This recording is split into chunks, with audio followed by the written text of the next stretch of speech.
Ce que Donald Trump vient de publier il y a quelques instants, il parle du nouveau président du régime iranien.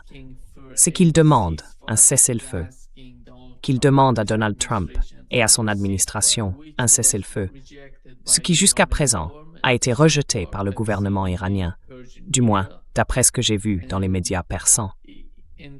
Et même dans la dernière interview que le ministre iranien des Affaires étrangères a donnée hier sur Al Jazeera, voici ce qu'il a déclaré.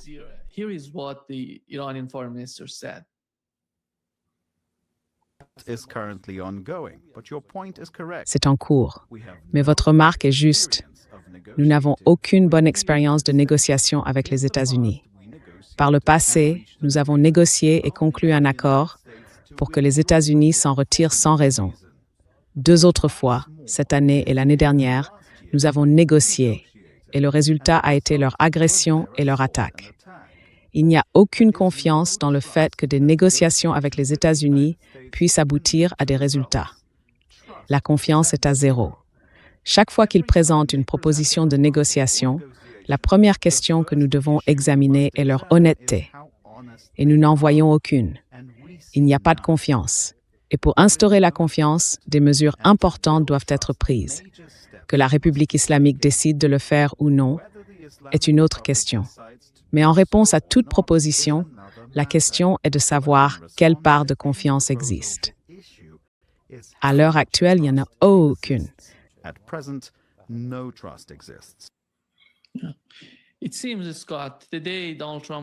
Il semble, Scott, qu'aujourd'hui Donald Trump va prendre la parole et s'adresser à la nation.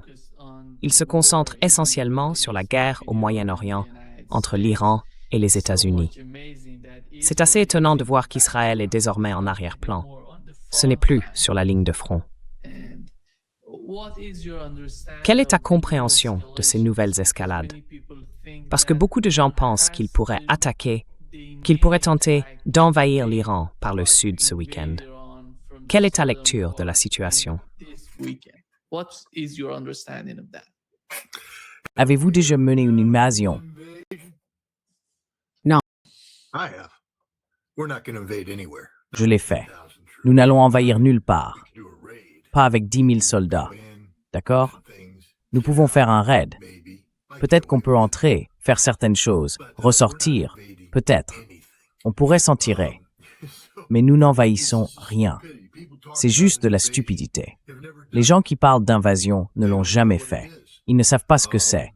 Ils ne connaissent rien à l'armée, à la guerre, à la logistique. 2 équipes de débarquement de bataillons de marine. Vous savez, on pourrait les effrayer. Plage Rouge 1 et Plage Rouge 2. Hey, on est entré, on a avancé de 500 mètres. Maintenant, il faut s'arrêter. Où est l'échelon de relève?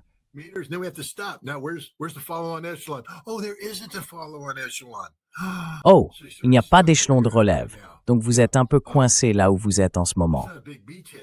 Ouais, ce n'est pas vraiment une tête de pont, hein? Non. 500 marines, ce n'est pas beaucoup de marines.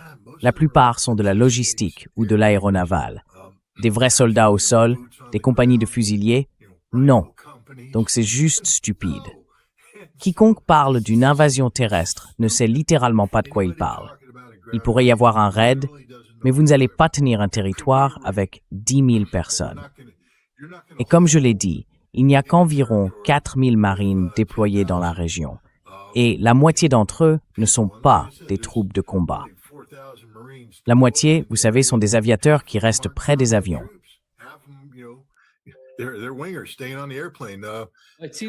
Il semble qu'ils en aient plus de 10 000. Ils parlent de 50 000 soldats présents sur place. Comment vas-tu obtenir 50 000 soldats?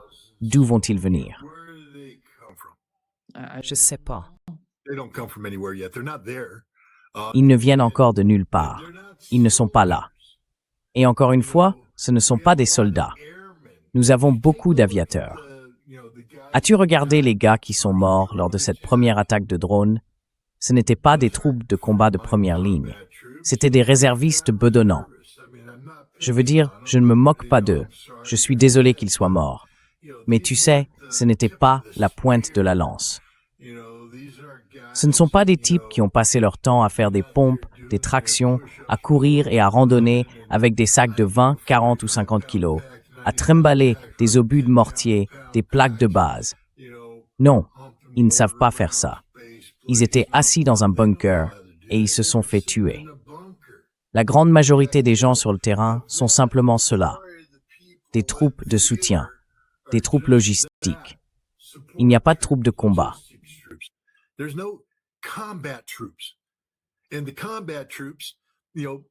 Et les troupes de combat, vous savez, elles ont besoin de durabilité. Cela veut dire qu'il faut que nous soyons très clairs là-dessus, nous improvisons au fur et à mesure. Nous n'avons pas de plan. Si nous en avions un, les marines auraient déjà été déployées en avant, en première ligne. Tout cela est réactif. Si nous avions un plan, les parachutistes seraient déjà sur le théâtre d'opération, prêts à foncer. Si nous avions un plan, les Rangers et Delta seraient déjà sur le terrain en train de faire leur travail. Tout cela n'est qu'une réaction, parce que nous pensions que nous allions gagner cette guerre aussi vite. Nous pensions que nous allions larguer des bombes, tuer l'ayatollah et que le régime tomberait. Regardez la stupidité de ce président. Le nouveau président de l'Iran, c'est le même président, le même type, celui à qui j'ai parlé en septembre avant la guerre. Ce n'est pas un nouveau président.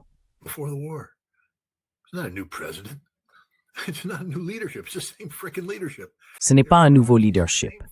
C'est le même fichu leadership. Tu sais, Arachi est toujours le même ministre des Affaires étrangères. Oui, ils ont tué des gens, mais ils sont remplacés. C'est ce qui arrive quand on a un système. Et tu sais, ce que tous les Iraniens ont dit, c'est qu'ils ne cherchent pas un cessez-le-feu. Ils veulent que la guerre se termine et s'assurer qu'il n'y en ait pas une autre. Et si ces conditions pouvaient être remplies, ils seraient prêts à arrêter la guerre. Mais d'ici là, non. Ils vont continuer à s'acharner. Et j'ai adoré toutes ces personnes qui suivaient les tirs de missiles. Ils en ont tiré tant le premier jour. Regarde, ça diminue. Ils n'ont plus rien. La nuit dernière, boum, les Iraniens ont dit « Ouais, prends ça et crève ». Et ils vont juste continuer comme ça.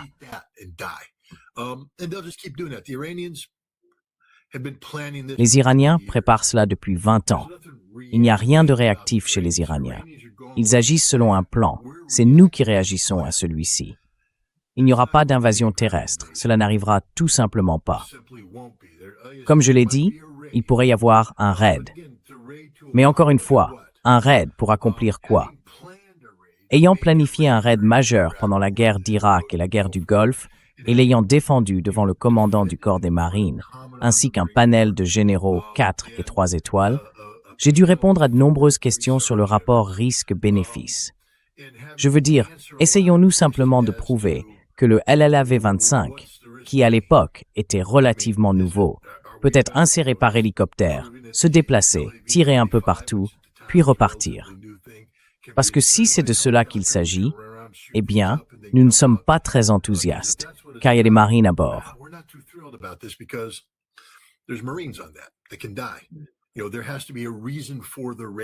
Ils peuvent mourir. Vous savez, il faut bien une raison pour le raid. Si vous pouviez sécuriser l'uranium enrichi à 60% avec un raid, entrée, opération, sortie, quelque chose comme ça, ce serait une raison. L'île de Karg. Nous n'allons pas occuper l'île de Karg. Nous n'allons même pas la prendre. Mais même si nous le faisions, quelqu'un a-t-il regardé une carte? Vous voyez où se trouve l'Iran? Vous comprenez que l'île de Karg est basse et plate, qu'elle sera rasée et que les Iraniens en savent tout. Nous n'en savons rien. Non, ce serait un combat à mort. Ce serait stupide. Ce président est plus bête que tout. Je veux dire, je pense que les Iraniens l'ont bien résumé. Il négocie avec lui-même. Il invente des choses. Il y a beaucoup de pensées magiques.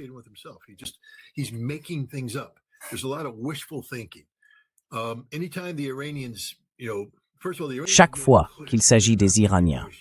D'abord, les Iraniens ont clairement indiqué qu'ils n'allaient pas négocier avec les États-Unis. Cela n'arrivera tout simplement pas. Alors ils comptent sur l'Égypte, le Pakistan, la Turquie et peut-être d'autres pour tenter d'entrer en contact avec les Iraniens. Et si les Iraniens répondent à l'appel, le président dira « Vous voyez, ils négocient avec nous ». Non, ce n'est pas le cas. Ils ont simplement pris un appel des Pakistanais. Et ce qu'ils ont dit aux Pakistanais, c'est « dites aux Américains d'aller se faire voir ». Vous savez, Trump ne veut pas entendre ça. Cet homme vit dans un monde imaginaire. Il va essayer, il a besoin de créer les conditions qui lui permettront de dire « j'ai gagné la guerre ». Les Iraniens ne vont pas jouer à ce jeu-là. Ils se moquent complètement de la politique intérieure américaine.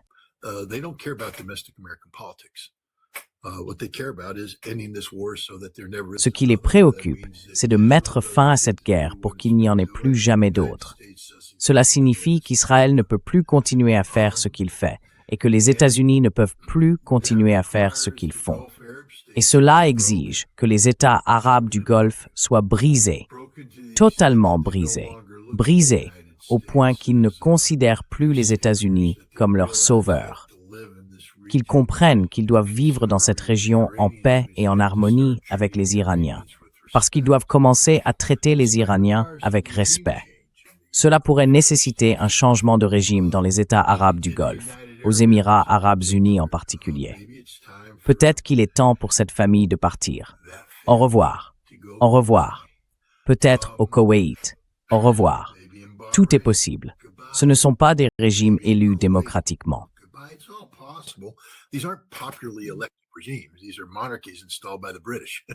Ce sont des monarchies installées par les Britanniques.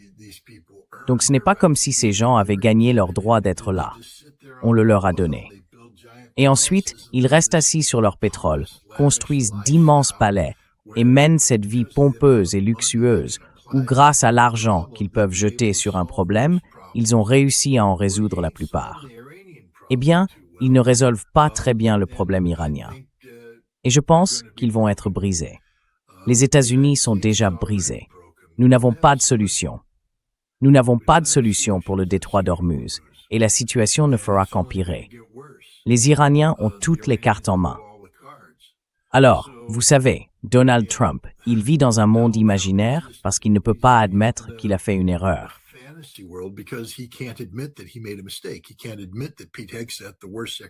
Il ne peut pas admettre que Pete Hegseth, le pire secrétaire à la défense de toute l'histoire des secrétaires à la défense, lui a menti, l'a induit en erreur. Et il a besoin de créer ce récit qui dit « Je suis le héros conquérant, et grâce à mon action décisive, de grandes choses se sont produites. » Les Iraniens ne vont pas... Enfin, je veux dire, le plus triste, c'est que nous avions un accord, et maintenant nous n'en avons plus. Maintenant, il y a des discussions, et cela me rend plutôt optimiste, si cela se confirme, selon lesquelles les Iraniens auraient dit qu'ils pourraient être disposés à laisser les Russes servir de médiateurs. C'est ce que je défends depuis le début. C'est ce que j'ai défendu quand je suis allé en Russie. Je suis allé en Russie et j'ai fait autant de bruit que possible pour que les Russes deviennent les médiateurs ici, parce que c'est la solution.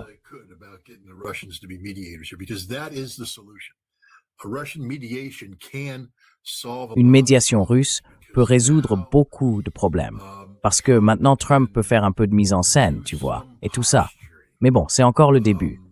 Et encore une fois, le résultat final doit être le retrait des États-Unis du Moyen-Orient et l'acceptation par Israël d'un État palestinien. Il faut aussi des garanties de sécurité internationale. J'ai toujours trouvé ça amusant, quand les Ukrainiens disent « Nous avons besoin de garanties de sécurité ». Eh bien, je pense que le monde arabe a besoin de garanties de sécurité contre Israël. On ne peut pas permettre à Israël de conserver l'armée qu'il a actuellement. Il n'en a pas le droit. On ne peut pas le laisser sortir et bombarder tout le monde. Ils ont bombardé 5 pays la semaine dernière. Franchement, il faut arrêter.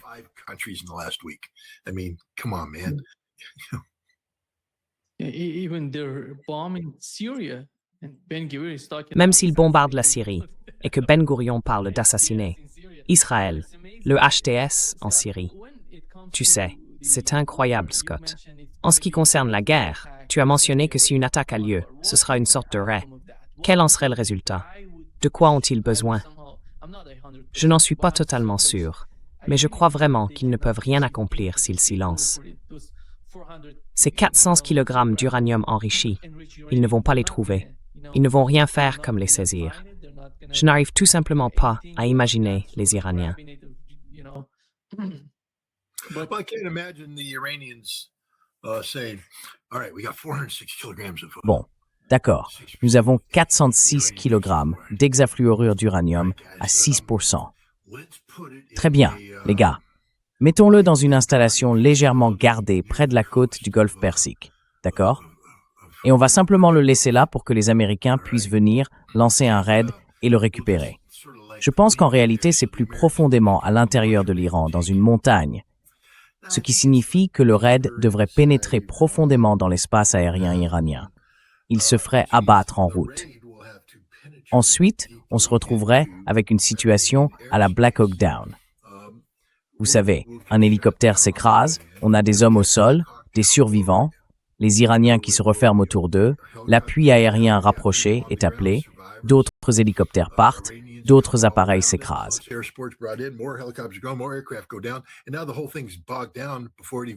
Et maintenant, tout est enlisé avant même d'avoir commencé, parce que ce n'est pas la Seconde Guerre mondiale. Pendant la Seconde Guerre mondiale, on envoyait, vous savez, les C-47, et 3 d'entre eux étaient abattus. C'est triste. Tant pis, on n'aimerait pas être à leur place, mais on continuait simplement. Non, aujourd'hui, c'est l'époque moderne. Un hélicoptère s'écrase et il faut lancer une opération de recherche et de sauvetage au combat. Il faut envoyer des hommes au sol, rejouer tout le scénario de Black Hawk Down. On ne laisse personne derrière et ensuite tout le monde meurt.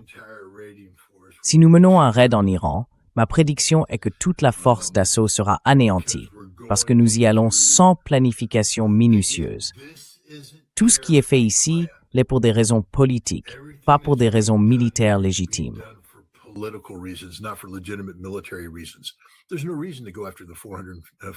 Il n'y a aucune raison de s'en prendre aux 450 ou 460 kg d'hexafluorure d'uranium. Absolument aucune. Nous avions un accord selon lequel ils allaient nous le remettre. Mon conseil au président serait: faites tout ce que vous pouvez pour remettre cet accord sur la table. Quoi qu'il en coûte, y compris sortir du Moyen-Orient. Dites aux Iraniens, nous allons nous retirer du Moyen-Orient, mais vous devez remettre ces 450 kg d'hexafluorure d'uranium enrichi à 60%. Et c'est là que les Russes peuvent intervenir. Les Russes peuvent gérer ce genre de choses, la levée des sanctions et autres questions de ce type. Je pense que les Iraniens y renonceraient.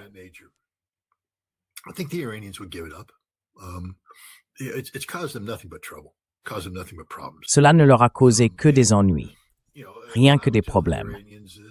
Et vous savez, ce que je dirais aux Iraniens, c'est que nous quitterons les bases et que nous travaillerons avec les Israéliens pour, vous savez, changer les comportements. Mais nous avons besoin que vous acceptiez cet accord qui était sur la table. Nous avons besoin que vous le fassiez. Vous fermez définitivement la porte à votre potentiel de développement d'armes nucléaires. C'est comme ça. Vous allez signer un accord stipulant que vous ne pourrez jamais construire d'armes nucléaires. Vous serez définitivement limité à de l'uranium enrichi à 3,75%, soigneusement surveillé, etc. Voilà. Et je pense que l'Iran le ferait, mais pas avec les Américains qui dictent les conditions.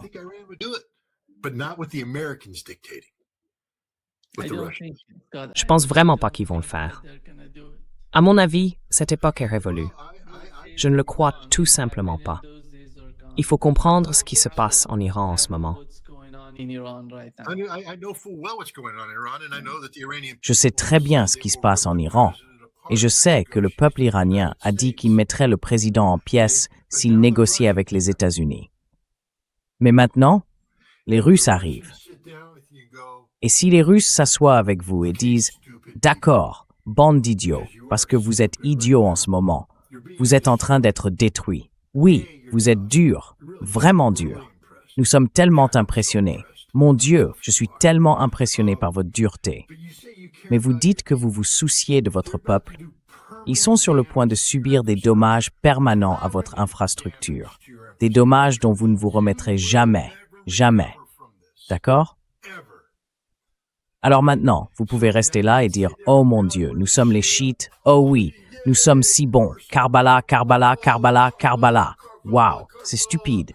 Et si on parlait de lever les sanctions? Et si on faisait lever les sanctions pour que vous soyez pleinement engagés?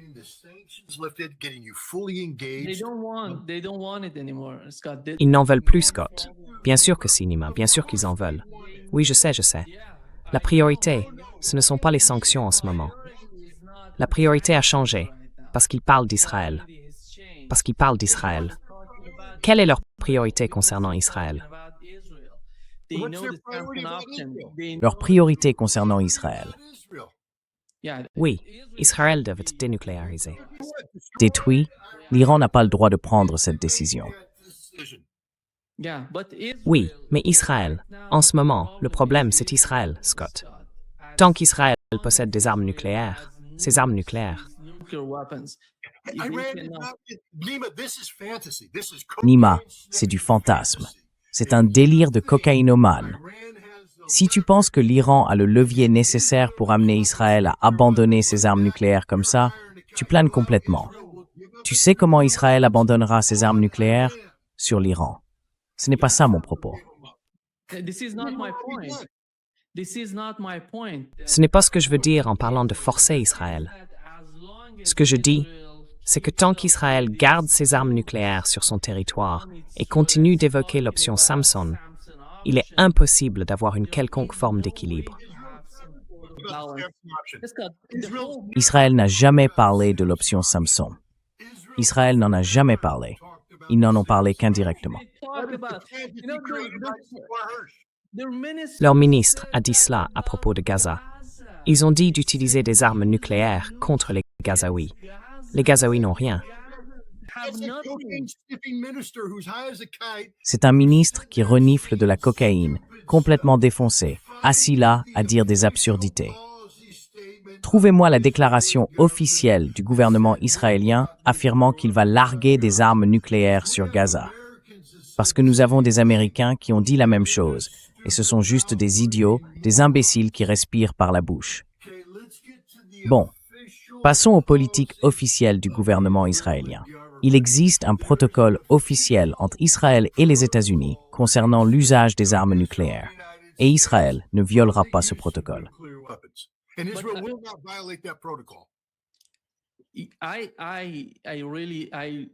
Je ne pense vraiment pas que l'Iran accepterait ça.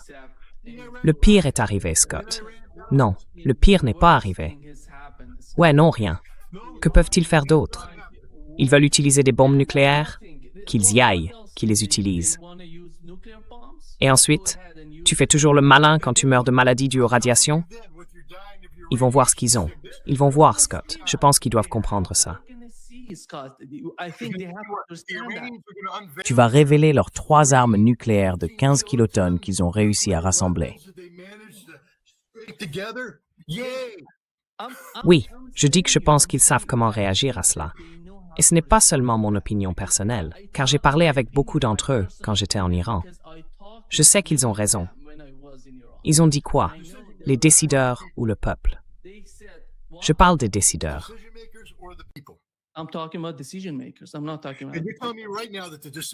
Je ne parle pas de ça.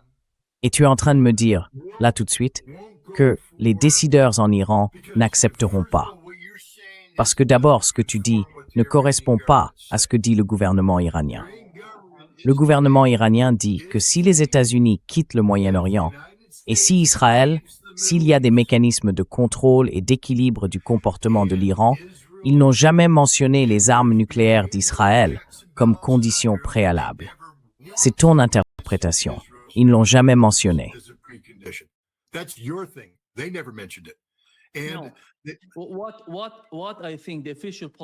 Ce que je pense être la politique officielle, c'est que l'Iran maintient ce niveau d'enrichissement. Ils ne vont pas y renoncer, car ils veulent être prêts face à Israël. Si Israël décide d'attaquer l'Iran avec des armes nucléaires, ils veulent être en mesure de riposter. C'est tout le concept. Ce que j'ai appris, ce n'est pas seulement mon opinion. Je ne parle pas de mon propre point de vue. C'est parce que j'ai discuté avec bon nombre de ces décideurs en Iran. Ils ont dit qu'ils étaient prêts jusqu'au bout. Ils ont dit que jusqu'au bout signifiait l'usage d'armes nucléaires. Ils s'y préparent.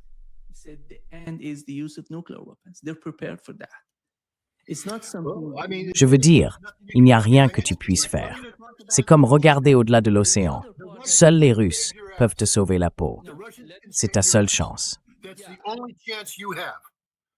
Because otherwise, you're just going to get pounded to death. Parce que sinon, tu vas juste obtenir. Tu sais, Scott, même Medvedev a dit ça il y a 2 jours. Il a dit que l'issue de cette guerre serait le retrait de l'Iran du TNP et sa transformation en puissance nucléaire, possédant des bombes atomiques. Et il a dit ça. Quand quelqu'un comme Medvedev dit une chose pareille, ça veut dire quelque chose. Ça ne veut pas dire que son évaluation de la situation en Iran, c'est la seule évaluation qui compte. Putin said that's the only assessment that matters. Did Putin say? Est-ce que Poutine l'a dit? Non. Ne me parle pas de Medvedev. Ne me parle pas de Karaganov. Karaganov, don't talk to me about anything. Ne me parle pas de ça. Oui. Quand il s'agit de la Russie, Scott, quand il s'agit de la Russie, nous devons comprendre ce qui se passe contre la Russie et l'Iran, parce que je pense qu'ils mènent la même guerre. Ce que la Russie combat, ce que l'Iran combat, c'est la même chose. C'est la même chose. Les mêmes personnes, d'ailleurs. Les mêmes personnes. Les personnes qui se trouvent en Ukraine sont les mêmes que celles qui se trouvent en Israël. Elles ne mènent pas la même guerre, Nima, parce que la Russie n'est pas prête à se suicider. L'Iran, apparemment, selon toi, ce n'est pas la même guerre. L'une est une approche rationnelle visant à atteindre des objectifs clairement définis, l'approche russe, mettre fin à la guerre. J'aimerais qu'il en soit de même pour l'Iran. Mais si l'Iran dit « Nous sommes prêts à mourir et à nous suicider », alors le suicide iranien signifie la destruction de l'économie mondiale. Et la Russie n'est pas dans cette logique. Je peux te le garantir, la Russie n'est pas dans cette logique. La Russie ne cherche pas à mourir avec l'Iran. Elle n'est pas prête à se tenir la main et à mourir avec l'Iran. Ils ne sont pas là pour ruiner toute l'économie. Les Russes sont là pour trouver une voie vers la paix. C'est la garantie. Oui, mais ils n'essayent pas de détruire l'économie russe ou l'économie chinoise, parce qu'ils sont considérés, jusqu'à présent, dans le détroit d'Ormuz, tous ces pétroliers chinois et même indiens, voire pakistanais, traversaient le détroit d'Ormuz. Ce n'est pas ça, le problème du monde. Pavé, tu payes de l'argent. Oui, ils payent, exactement. Ils ne ciblent pas ces pays parce qu'ils les considèrent comme amicaux. Le problème, c'est de savoir comment faire pression sur les États-Unis, pas sur la Chine ou la Russie. Et ces pays comprennent ce qui se passe, surtout dans le cas du détroit d'Ormuz. Parce qu'en ce moment, le principal problème, tu sais, avant que cette guerre ne commence, Donald Trump ne parlait que des armes nucléaires et du programme nucléaire. En ce moment, sa principale préoccupation, sa priorité, c'est le détroit d'Ormuz. Oui, bien sûr, parce que pour les Iraniens, c'est leur atout majeur. Mais encore une fois, considérez-vous Donald Trump comme un acteur rationnel ou irrationnel? Je ne considère pas Donald Trump comme un acteur rationnel. Je ne considère plus Donald Trump comme irrationnel. Oui. Irrationnel. Il est irrationnel. Es aspasaringel. Zedsimene stabits, num breath. Ouais. Très bien. Alors que penses-tu qu'il se passera si les Iraniens... Écoute, ne te méprends pas. Je pense que les Iraniens font un travail remarquable. Je veux dire, ils ont un plan, ils s'y tiennent, et depuis le premier jour, c'est nous qui réagissons à leurs actions. Ils ont toute la séquence de la boucle Ouda à leur avantage. C'est eux qui mènent le cycle de décision et tout ce qui s'ensuit. Mais la différence, c'est que dans le meilleur des cas, pour l'Iran, le meilleur des cas, ils pourraient placer 5 armes nucléaires sur des missiles et rayer Israël de la carte. Et ensuite, l'Iran cesserait d'exister. J'espère que l'Iran comprend cela. Tout le monde dit « Nous sommes prêts ». Vous ne savez pas à quoi vous êtes prêts, car la vie prendrait fin pour tout le monde. Les États-Unis interviendraient Ce ne seraient pas les armes nucléaires israéliennes, mais les nôtres. Et les nôtres sont bien plus puissantes. Tu veux voir ce qui arriverait à 20 millions de personnes à Téhéran? Tu sais ce qu'une bombe d'un mégatonne ferait à Téhéran? You know what a 1 megaton bomb will do to Tehran? Take it out. Pourquoi les États-Unis te feraient-ils cela? Si Turin peut si. Et si l'Iran utilisait des armes nucléaires contre Israël? Oui. Non. Je parle de la raison pour laquelle les États-Unis utiliseraient des armes nucléaires contre l'Iran. Est-ce à cause d'Israël ou à cause des États-Unis? Donald Trump est un acteur irrationnel qui en fait plus que quiconque. Supposons que son principal objectif soit de ne pas être battu par l'Iran.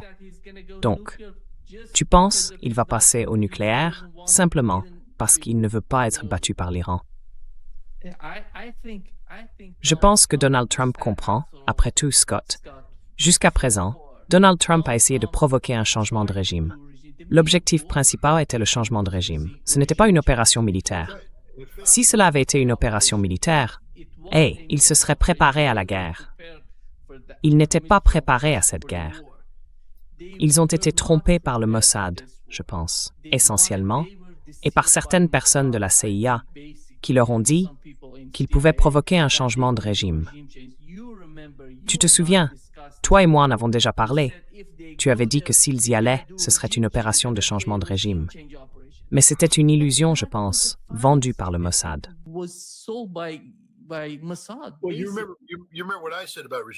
Eh bien, vous vous souvenez de ce que j'ai dit à propos du changement de régime.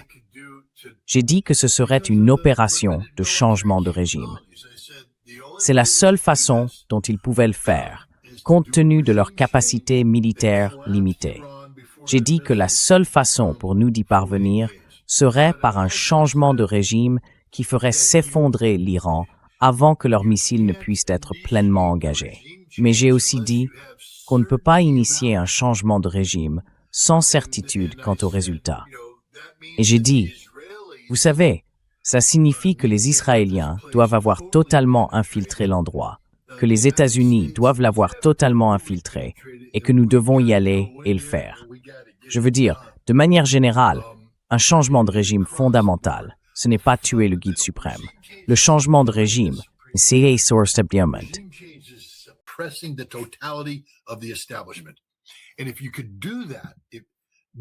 Et si vous pouviez faire cela, alors vous pourriez lancer cette action. Je pense qu'il est clair qu'ils ne pouvaient pas le faire, qu'ils agissaient sous l'impression que tuer Ali Khamenei permettrait d'atteindre l'objectif. C'est la simplicité de Donald Trump. Et je blâme les missions iraniennes.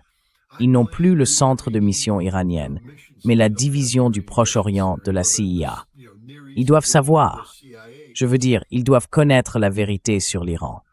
Je dis qu'ils doivent, parce que la CIA ne connaît même pas la vérité sur la Russie aujourd'hui. Donc vous savez, il est clair que la CIA peut finir par croire à sa propre propagande. Et je pense que c'est ce qui s'est passé. Je pense que l'une des choses qui se sont produites en Iran, c'est que nous avons commencé, si vous remontez dans l'histoire, il y a un type, Steve Richter, le bon vieux Steve Richter.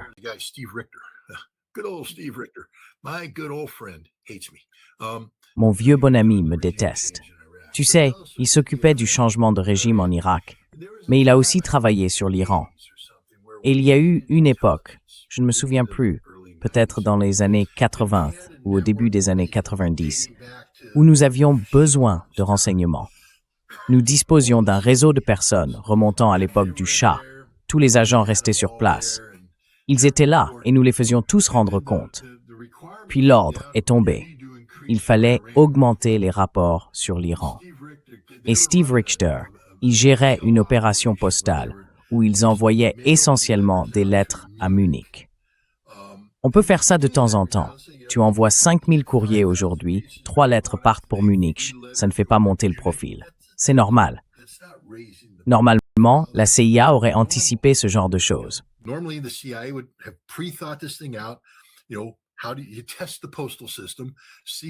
Vous testez le système postal, vous voyez ce qu'il déclenche, puis vous maintenez ce flux régulier. Vous faites partir ces lettres avec l'écriture secrète et tout le reste. On a dit à Richter, redouble d'efforts. Alors Richter a essentiellement dit à tout le monde, commencez simplement à envoyer des lettres. Et ce qui s'est passé, c'est que soudainement, le courrier à destination de Munich a fortement augmenté. Et les Iraniens se sont dit, ils ont intercepté le courrier, frappé aux portes, arrêté des gens, ouvert les lettres, trouvé l'écriture secrète, interrogé les personnes, découvert le matériel, et ils ont démantelé tout le réseau. Nous avons perdu tout le monde en Iran aussi vite que cela. Nous avons essayé de le reconstruire par un recrutement rapide. Cela devait être dans les années 2000, à l'époque où toutes ces personnes voyageaient à travers le monde. Les professeurs, les scientifiques, allant à telle ou telle conférence.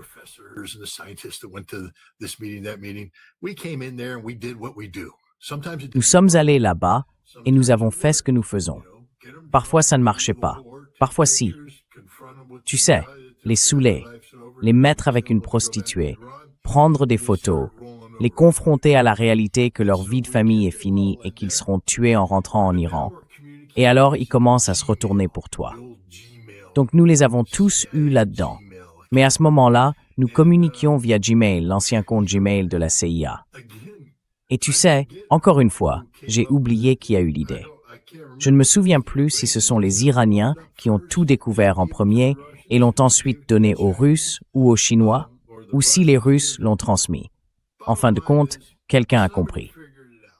Et donc la deuxième vague de recrutement a disparu, ce qui signifie que nous dépendons désormais totalement d'Israël.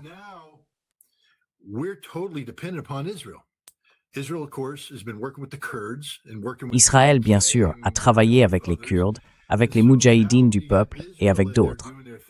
Donc maintenant, Israël agit de son côté. Les Israéliens, vous savez, ils assassinent des scientifiques, ils introduisent des virus pour faire exploser des choses, ils font tout sauter et disent « Nous sommes les Israéliens, nous sommes tellement bons, nous sommes formidables ». Ils ont même mené un raid sur ces archives et ont emporté tous ces documents. Enfin, pas vraiment, vous voyez. Et donc la CIA a dit, eh bien, plutôt que de faire une troisième vague de recrutement, nous allons simplement nous appuyer sur les Israéliens et nous greffer à leur opération.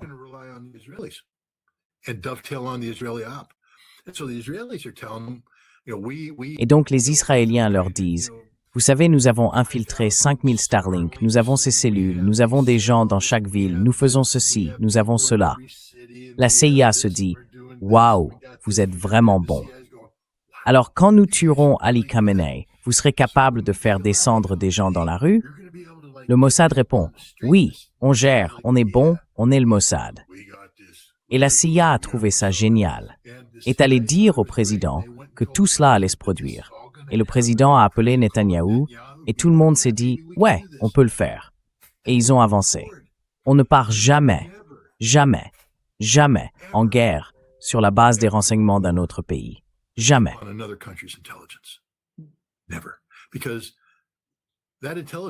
Parce que ce service de renseignement ne travaille pas pour vous.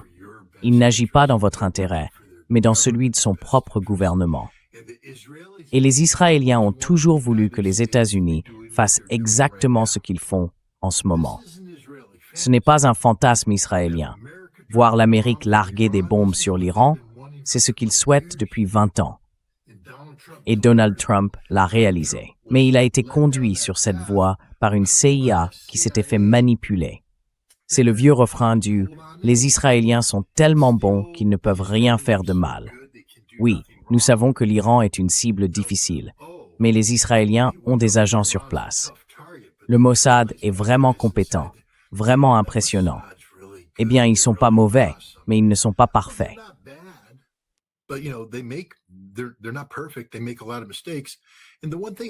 Ils font beaucoup d'erreurs. Et ce qu'il faut savoir à propos des Iraniens, c'est qu'ils ne sont pas une cible typique, à mon avis. Je veux dire, chaque société a ses faiblesses, chaque société a ses individus défaillants, et ces personnes sont susceptibles d'être recrutées et de trahir leur pays. Mais c'est là que je pense que l'Occident s'est trompé. Et c'est là que je pense que vous avez en réalité une meilleure compréhension que moi et que d'autres. Le peuple iranien croit en la République islamique. Il ne la considère peut-être pas comme parfaite. Il souhaite une vie meilleure. Il pense peut-être même que certains des ayatollahs sont corrompus et devraient être remplacés.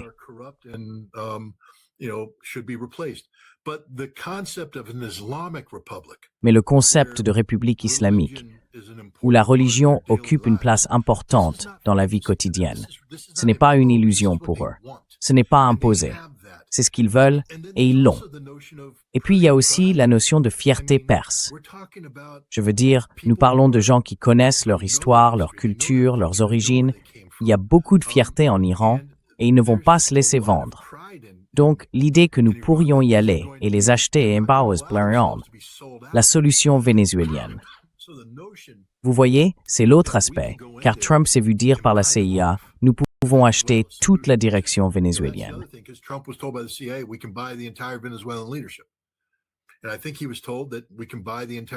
Et je pense qu'on lui a dit que nous pouvions acheter toute la direction iranienne.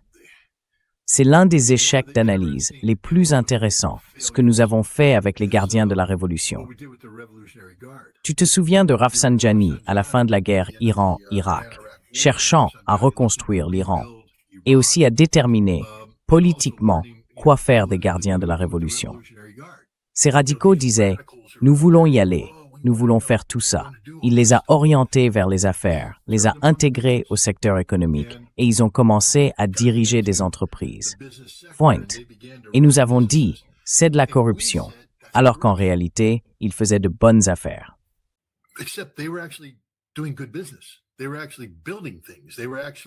Ils construisaient réellement des choses, produisaient des biens, créaient une économie dynamique. Mais nous avons appelé cela de la corruption. Nous avons donc affirmé que le commandement des gardiens de la Révolution était intrinsèquement corrompu. Et vous savez, quand on a affaire à des gens corrompus, on peut les acheter. Y avait-il des exemples de corruption? Bien sûr, l'argent tente tout le monde. Mais dans l'ensemble, le fait que les gardiens de la Révolution islamique soient fortement impliqués dans l'économie iranienne n'est pas le signe d'un échec de la société. C'est en réalité le signe d'une réussite sociétale. Et cela a aussi davantage, enfin, radicalisé n'est pas le bon mot, mais cela a davantage consolidé l'aspect islamique. Ainsi, il n'y a pas d'homme d'affaires laïque dans ce contexte.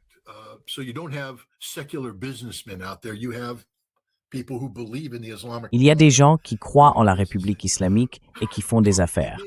Cela a rendu impossible de les acheter. Impossible de les acheter. Nous nous sommes complètement trompés sur l'Iran. Enfin, toi et moi non. Je pense que nous avions raison. Mais la CIA, nous, au sens des États-Unis, nous nous sommes totalement trompés, à 110%. Nous étions complètement à côté de la plaque dans nos évaluations. Et nous ne comprenons toujours pas ce qui s'y passe. Donald Trump ne reçoit toujours pas de briefing qualifié et personne n'a le courage d'aller le voir pour lui dire la vérité. Tu sais, tu as vu James Webb, ancien secrétaire à la marine sous Ronald Reagan. Son fils est maintenant là-bas, en train de dire des choses qui en apparence semblent condamner l'attaque. Mais il continue à dire des trucs du genre. Le régime iranien est ceci, cela et autre chose. Et moi, je me dis non, c'est pas ça, mec.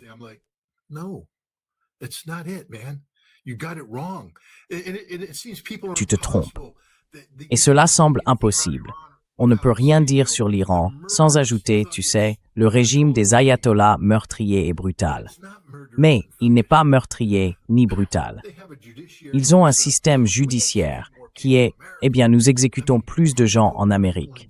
Je veux dire, nous mettons plus de gens en prison. Où est donc notre système judiciaire meurtrier et brutal? Tu sais, les Iraniens ont des peines sévères pour les trafiquants de drogue. Ils ont des peines sévères pour les adultères, je suppose. Ils ont des peines sévères pour les traîtres. Est-ce le système judiciaire que je voudrais? Je ne sais pas. Je ne vis pas en Iran. Je ne sais pas quel serait le problème. Que se passerait-il si l'on n'avait pas de lourdes peines pour la drogue? L'Iran verrait-il soudain apparaître un marché noir florissant des stupéfiants, avec des gens se défonçant dans les salons de thé à travers le pays et sapant la société de l'intérieur? around the country and sinking society from within. So maybe you have to deter that because you live Alors in a peut-être neighborhood qu'il faut where dissuader cela, parce que vous vivez dans un quartier où l'Afghanistan produit de l'opium et le fait transiter en essayant de pénétrer d'autres marchés. Peut-être avez-vous besoin de ce type de dissuasion. L'adultère.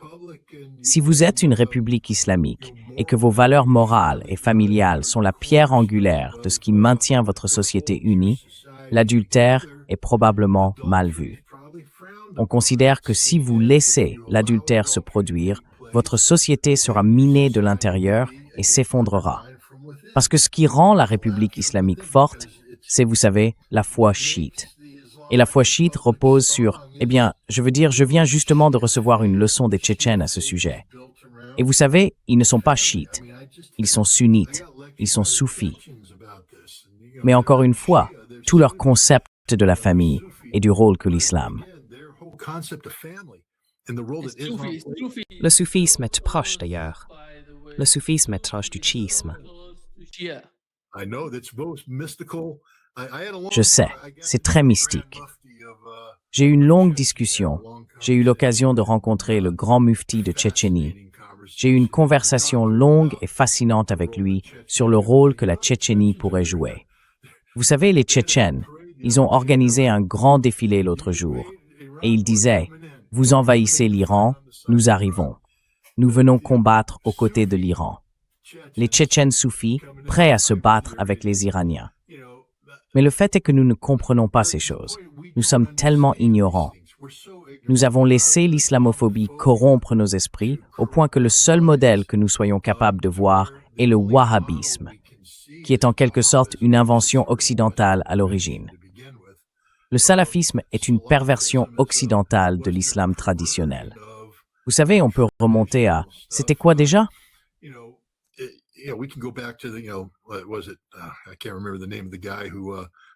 Je me souviens plus du nom du type qui a vaincu les Mongols, tu sais, à l'époque, en Syrie. Ça commençait par un T, Tarmia ou quelque chose comme ça. Mais il a vaincu les Mongols, puis il a essayé de prendre le pouvoir et de se présenter comme le chef. Mais il a été rapidement écarté, mis de côté, évincé. Et c'est un peu à ce moment-là que le wahhabisme a commencé à émerger. Mais les Britanniques ont permis au wahhabisme de prospérer et d'être exporté. Le fait est que nous ne connaissons pas du tout l'Iran. Et donc, je vais dire ceci, je me mets un peu en colère, mais je ne connais pas l'Iran.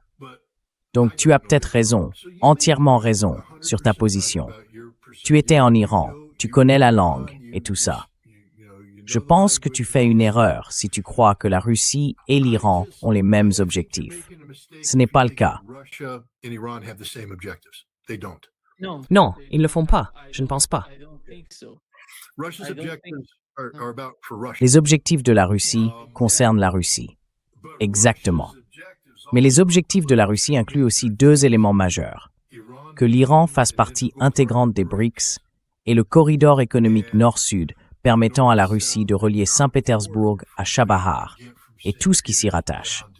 Et pour que cela se réalise, la Russie a besoin que l'Iran survive à cette guerre.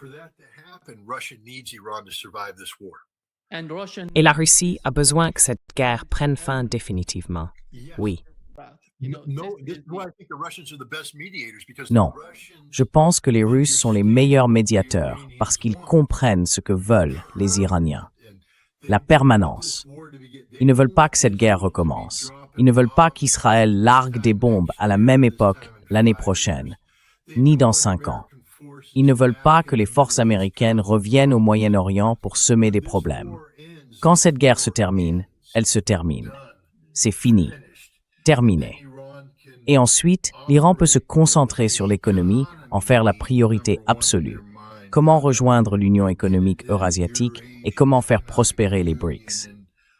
Peux-tu imaginer à quel point les BRICS seraient puissants si le potentiel économique de l'Iran était libéré?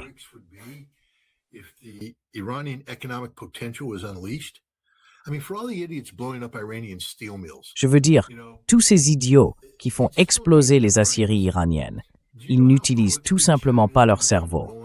Tu sais à quelle vitesse la Chine va se précipiter en Iran pour aider à reconstruire ses aciéries quand la guerre sera terminée. L'Iran a un énorme potentiel économique. Un énorme potentiel économique. Et si les sanctions peuvent être levées et qu'il y a une normalisation des relations économiques, l'Iran fera aux États arabes du Golfe ce que la Russie a fait à l'Europe. Je ne vois pas les Iraniens dire « Dubaï est l'endroit où nous voulons placer notre argent ». Je ne vois pas ça arriver. Je vois plutôt les Iraniens dire aux États arabes du Golfe « Vous êtes fichus, vous n'aurez plus rien, nous allons devenir la puissance économique ».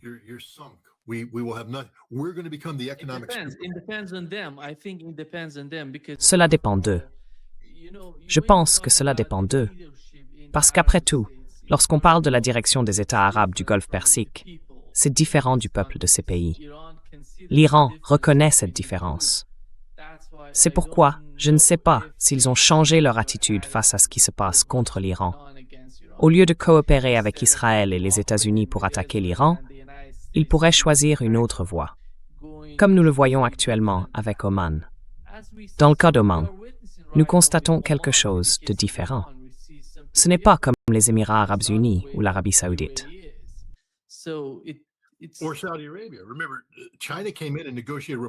Souvenez-vous, la Chine est intervenue et a négocié un rapprochement. Cela s'est révélé superficiel. On ne peut pas faire confiance aux Saoudiens. Si j'étais les Iraniens, je ne ferais plus jamais confiance aux Saoudiens. Et si j'étais les Iraniens, je ne ferais plus jamais confiance aux Émirats arabes unis. Et vous savez, s'ils ne font pas attention, si cette guerre dure encore longtemps, je pense que l'Iran va porter des coups fatals aux Émirats. Je veux dire, si vous détruisez les usines de dessalement aux Émirats, ils sont fichus. Maintenant, cela expose l'Iran. Mais bon, n'avons-nous pas bombardé une usine de dessalement iranienne l'autre jour?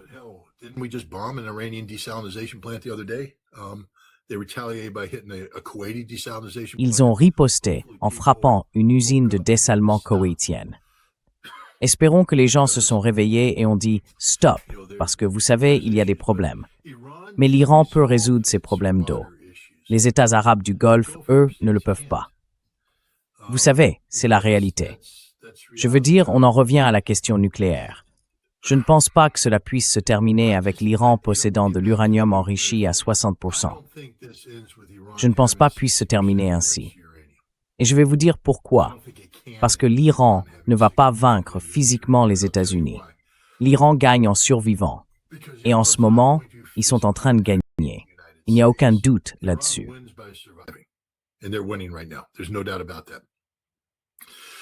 Mais l'Iran ne vaincra pas physiquement les États-Unis.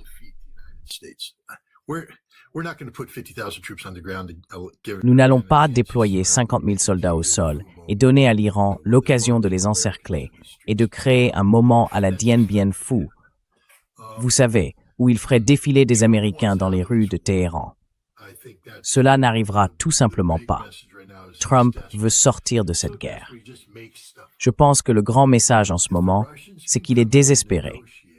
Tellement désespéré qu'il invente des choses. Si les Russes peuvent intervenir et négocier une fin du conflit qui réponde aux objectifs de l'Iran, à tous les objectifs de l'Iran, sans en compromettre aucun, je pense que les Russes diraient à la direction iranienne, « Si vous voulez que l'Amérique parte, vous devez renoncer aux 60% de votre uranium. » Et ensuite, tout dépendrait des Iraniens. Je veux dire, je sais que les choses ont changé. Tout d'abord, nous parlons maintenant d'un Iran qui a été bombardé.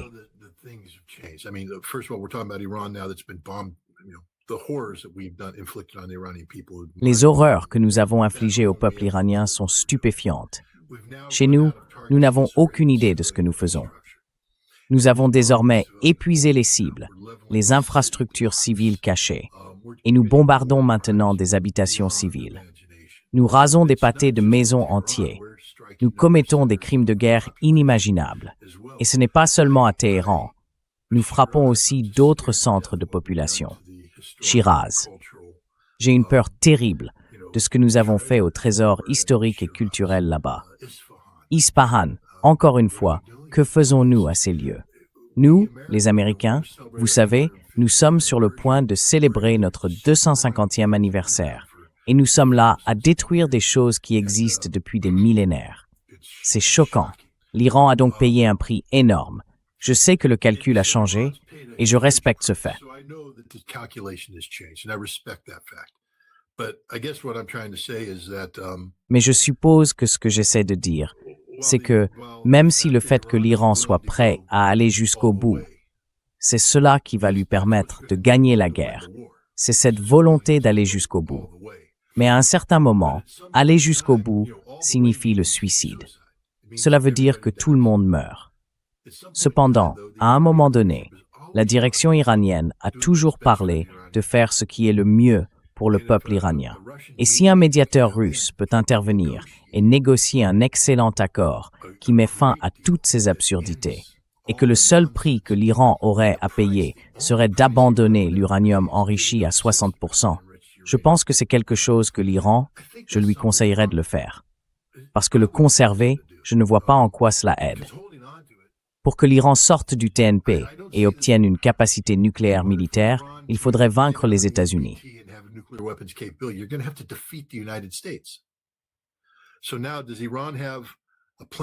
Alors maintenant, est-ce que l'Iran a un plan qui... Parce que si nous avons affaire à un président rationnel, je pense que l'Iran détient les cartes.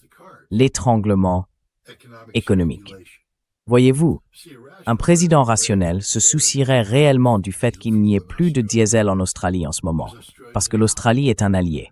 Un président rationnel se soucierait du rationnement de l'essence en Corée du Sud et au Japon, parce que ce sont des alliés. Un président rationnel serait très préoccupé par ce qui arrive à l'économie européenne, parce que ce sont des alliés. Nous avons un président irrationnel qui est, vous savez, pris dans un culte de la personnalité, et tout tourne autour de son ego. Il est la seule chose qui compte en ce moment. Et les Russes sont uniques dans leur capacité à comprendre cela. Poutine joue avec l'ego de Trump, vous savez, de manière magistrale. Je veux dire, quiconque en doute n'a qu'à regarder où en est la Russie aujourd'hui. Vous savez, ils étaient littéralement prêts en 2027 à entreprendre des changements drastiques, un resserrement économique qui allait causer de réelles souffrances au peuple russe. À la fin de cette année, je suis désolé, Poutine a dit « Nous ne nous en inquiétons plus ». Pourquoi? Parce qu'ils viennent de gagner à la loterie. Soudainement, l'argent afflue. Ils se disent « Attendez une minute, nous n'avons plus besoin de ces mesures d'austérité. Nous réglons le problème. » Et la situation économique de la Russie ne fera que s'améliorer. Pourquoi? Parce que Poutine a eu de la patience. Pour tous ceux qui disent, vous savez, tous les Gilbert Doctorow de ce monde qui répètent « Ligne rouge, vous les laissez faire, ligne rouge, ligne rouge, ligne rouge, ligne rouge, ligne rouge. »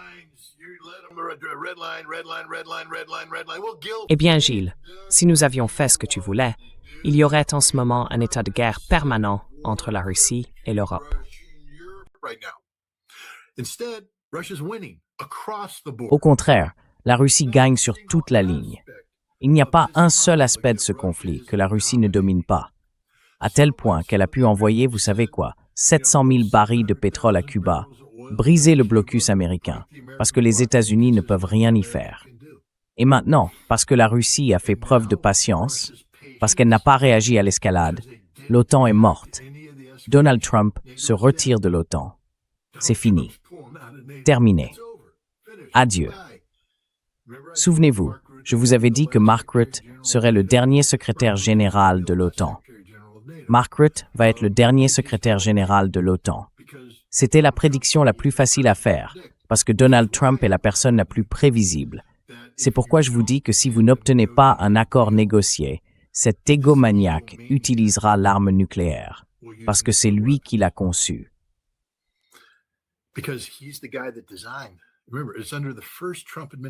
Souvenez-vous, c'est sous la première administration Trump que le plan d'emploi nucléaire concernant l'Iran a été modifié afin que nous puissions utiliser des armes nucléaires de manière préventive. Et le déclencheur, c'est une arme nucléaire iranienne. Voilà le problème. Si nous avions un président rationnel, nous ne ferions pas cela. D'abord, nous n'en serions pas là. Mais nous avons un président irrationnel. Et c'est pourquoi je pense que les Russes sont les seuls à pouvoir le faire. Il n'y a actuellement aucune autre nation capable de servir de médiateur entre Israël, les États-Unis et l'Iran. La Russie entretient de bonnes relations avec les trois. Donc je garde espoir.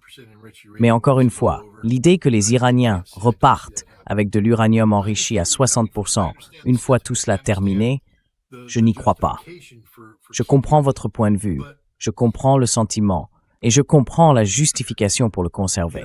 Mais vous savez, j'ai dit à Khomeini, Je pense, Scott, quand tu en parles, qu'est-ce que tu veux dire? la guerre Iran-Irak s'est terminée lorsque le guide suprême déclara « Je boirai cette coupe de poison pour mettre fin à ce conflit ».